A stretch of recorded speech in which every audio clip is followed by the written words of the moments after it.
Well, Lee, thanks for joining us. Here we go again. Another start of a hectic schedule for you with the 3 fixtures in the week, but off the back of the last 3, 6 goals scored.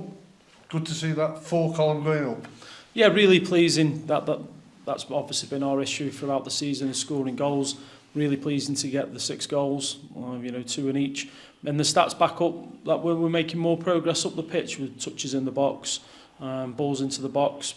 We're working hard on what types of balls we want into the box. Sean's was one we spoke about a lot leading into the game. They've got to be lower. People have got to be more on the move in the box. So fair play to the players that are taking that information on. But the stats in terms of where the goal scoring, are pointing in the right direction. What we've got to do is keep on working extremely hard to get the bodies into the box and arrive in the areas of the pitch we want to create goals. I know much is said about formations and systems, but you've tinkered with the system in the last few weeks. Do you think that's helped as well in terms of having more attempts and more shots on target, scoring more goals? In whatever formation we're playing, my aim is to get players higher up the pitch. So for the obvious reasons is to sustain attacks and join in the attacks, get more bodies in the box. I know we've had penalties in them 6 goals, but that's because we've got players closer to the goal and getting touches in the box, which can draw fouls, the obvious. But the formation, whatever formation we choose to play, I'm trying to do it with an attacking intent. That's what we want. I am looking at the stats to see if that is coming to fruition. We've obviously conceded a couple of really poor goals from our point in that process. But we'll keep working at it, whatever formation, whatever players we play. We'll be working it to be a creative team. One of your players who's thriving at the moment is Dan Ajayi. He's nearly into double figures now, but 3 and 3 for him. Yeah, really pleased for Dan. He obviously went through a little spell without scoring any goals, worked ever so hard, can play off the side or down the middle. He hadn't played down the middle a lot leading up. So when he this season really, he was always played off the right mainly. But really pleased for him, like I say, because he's getting closer to the goal. Like Saturday, he worked hard to chase the ball down, got himself in a good position, drove into the box.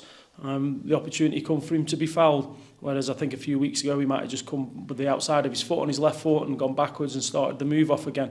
But it's full credit to him, and we've got to keep getting him closer to the goal. He's a threat. He's one of the main threats in this league, without a doubt.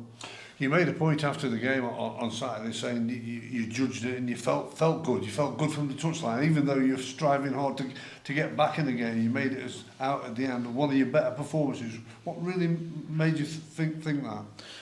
It's a real weird situation. I've not been in that situation where I was watching the game and thinking, well, we're actually getting to where we need to. Now we've got to improve, and now it's hard to improve it during the game.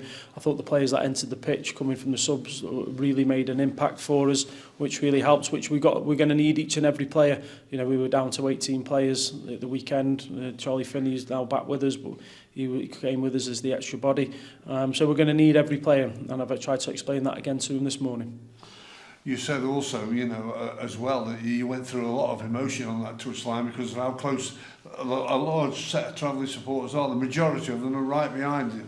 Some of them have their say, obviously. But what can your message be to those supporters when your players are giving everything to get back in the game? That I fully appreciate some of the fans' frustrations. I'm not daft. I live local. I speak to quite a few. Over the weekends yesterday, you're bumping into people who are Crew fans. So I'm not daft and I'm not naive to the frustrations that them supporters have gone through. All I ask is to give the boys all the backing you can. Even at 2-0 down. Please back the players. Show your frustrations after the game, by all means. Show your frustrations if we were to lose that game 2-0. But there was 70 minutes to go and there was a long time left in that game, and we were tinkering all the time in the game to allow us to get back in it, because I'm not just saying, I truly believe that we were going to get back in the game, and I was saying on the sideline that we were going to get back in the game. Another occasion, it's not that late, but support the players. I saw what it meant to the fans when they scored the second goal. Now, when they assess it again, they might be frustrated that we were 2-0 down. They expected us to win the game, but please really back the players. The players need it. They could hear everything on Saturday. And when you get frustrations, that's fine. That's absolutely fine. But when we were going for it, really back them. I looked at them afterwards when they were 2-0 up. and I looked like they were having a really good time, and they were all jumping on each other, and like a football fan should be. But I just ask for some patience with it, and really back the players. I've said it again in the past, and I'll say it again. I enjoy coming in to work with these players every day. They're good, honest professionals. Now, they don't want to hear that. I know what they want to hear, but they're good people. We've had people in this football club who have not put in a shift for this football club while I've been here as a coach. These players put a shift in every day. They're never late. They don't complain every day. I understand the frustrations with it's not when Charlie Kirk and Pixie and everyone was here and we're playing that way, because we're not. But these players are doing everything they can do, and it's our job to improve it as we go along for the rest of the season, because, like I say, they're enjoyable people to come in and work with, because they want to do well for the football club. They really want to do well for the football club, and I hope the supporters can see that. There ain't one game where these players, I've walked off that pitch and these players have gone, these haven't tried today. Not one. That could be they're not getting close to people because that's how we've set them up, and they're unable to get close to the opposition because we might have gone more expansive that game, so it's impossible for them to close the opposition down.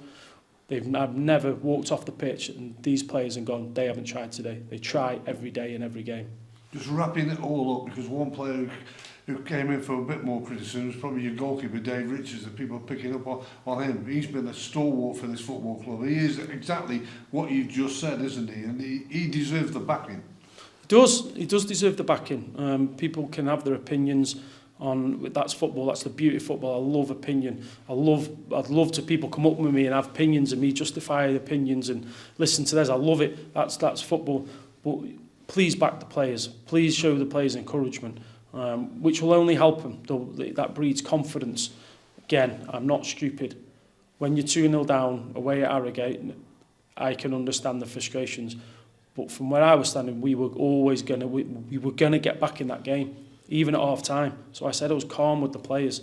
Again, frustrations, but back the players. Please back the players. We need you. And we will make it, we will improve, we will get better as time goes on. We will. Before we just assess the next game with Walsall, it's a couple of weeks since we've had an update on the treatment room. I'm going to touch wood and fingers crossed that things are moving in the right direction for you on your long-term injured. Can you bring your supporters up to date with that? Yeah, Calvin Maller's been running over Friday, Saturday. Didn't really have any setbacks from that, so his rehabilitation will be bumped up this week. Hopefully be able to get involved towards the back end of the week. Courtney's been introduced to non-contact training this week, with a view to full training the week after, which is a real positive. David Amu's, they're still working on some ankle strain ligaments in his ankle, which is going to take 3 to 4 weeks, we would think, if the swelling doesn't go down. Excuse me. And Zach's some way off still, but he's working hard. Zach, he's changed the shape a little bit, which is only going to benefit him. I'm not sure I've missed anyone there. Charlie Colquette, is struggling with tendinitis in his heel, and away at Crawley it really flared up. So it's about managing his workload during the week, when he can train, when he can't train. But that's something that's going to be persistent with him, so we've got to manage him the best we can. Just one that's been a long time. Longie's been away to St George's Park this last couple of weeks. The testing he's been able to do there has really improved the area that we need him to improve in terms of strength. So he's back in the building this week, and again it'll be probably another 4 weeks away before we get him integrated in training or near being in the squad. Seems strange we're getting into the middle of February and yet to come up against Walsall, but you're going to come up against them now. We're going to meet them at home a bit later in the season. What do you make of them? They're just struggling a little bit at the moment, but what do you make of what they are? A really experienced team, a really experienced manager, Michael Flynn. Got a lot of time for him, good guy, and they've got them well organised. We've obviously watched the game from over the weekend. They all know their roles. They're honest as they come. They will work their socks off, and then they've got some quality. They've got big Jamil Matt up there who brings loads of experience with him. We know how he plays, we know how we've got to deal with that. We've obviously got Don at the back, who's had a really good time since he's been at Walsall, played most of the games, he was a good footballer. I really thought he was a really good footballer, if I'm honestly, Don. Didn't quite work out for him here. And then they've got all the good players around him. So we're going to have to, and you say it every game, you can't just let them steamroll you. You've got to match what they're doing, but we've got to add some little bits to our game which we think are going to counteract how they play.